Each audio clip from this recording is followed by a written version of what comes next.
क्या कभी किसी ने आपसे कहा है कि तुम जिंदगी में कुछ नहीं कर सकते? यह कहानी एक ऐसे लड़के उमर की है जिसे सब नाकाम समझते थे, मगर उसे खुद पर यकीन था। उमर एक छोटे से शहर में रहता था।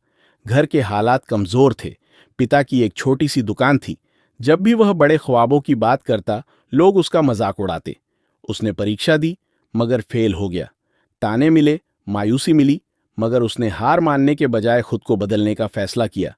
वह सुबह जल्दी उठता, पढ़ाई करता, दिन में काम करता और रात को फिर मेहनत करता। अगले साल वह पास तो हो गया, मगर मामूली नंबरों से। लोगों ने फिर भी उसे कमजोर समझा। उसने एक बड़े इम्तिहान की तैयारी शुरू की। पहली बार वह उसमें भी नाकाम हो गया और टूट गया। उसी वक्त उसकी मां ने कहा, हारने वाला वह नहीं जो गिर जाए, हारने वाला वह है जो उठने से इनकार कर दे। यह जुमला उसकी जिंदगी बदल गया। उसने फिर मेहनत की, अपनी गलतियां सुधारीं और खामोशी से आगे बढ़ता रहा। आखिरकार नतीजा आया और उमर कामयाब हो गया। वही लोग जो हंसते थे, आज उसकी तारीफ कर रहे थे।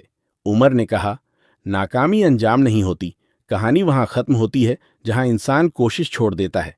इसलिए कभी हिम्मत मत हारिए, खामोशी से मेहनत कीजिए। एक दिन कामयाबी खुद बोलती है।